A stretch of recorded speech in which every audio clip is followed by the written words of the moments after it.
সবাই দেখি চলে এসেছো। তো তোমরা সবাই জানো মহারাজ গোপাল মন্ত্রী ও বাকি সভাসদগণকে নিয়ে পাশের রাজ্য ভ্রমণে গেছে। তো এখন আমাদের কৃষ্ণনগর রাজ্যের দায়ভার আমাদের। কি বলো গোপাল বউ?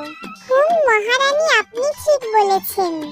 এখন আমরা যেভাবে যা কিছু করলে আমাদের রাজ্যের মানুষ ভালো থাকবে সেটাই করতে হবে। তো মন্ত্রী বউ, তুমি কিছু বলছো না যে? এই না, মানে মহারানী, আমি বলি কি রাজ্যের খবর নিয়ে আপনার ভাবার কোনো দরকার নাই। আপনি শুয়ে বসে আরাম করুন, আমি বাকিটা দেখতেছি। তা মন্ত্রী বউ, আপনি একা করবেন কেন? আমরা সবাই তো আছি, আমরা সবাই মিলেমিশে রাজ্যের কাজ করব। না গোপাল বউ, মন্ত্রী বউ ঠিকই বলেছে।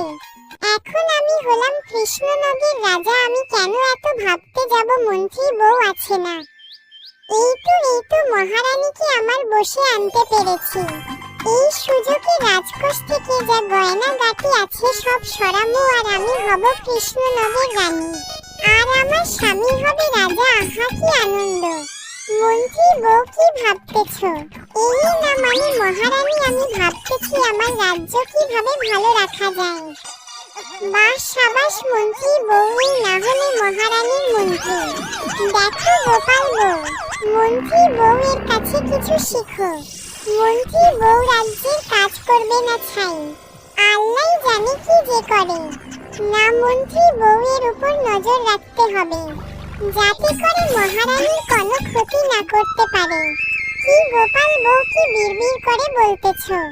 এই না, মানে মহারানী এমনি হইছে, আর এমনি এমনি বিড়বিড় করা লাগবে না। এখন তোমরা সবাই যেতে পারো। আজকের মতো রাজসভা এখানেই শেষ।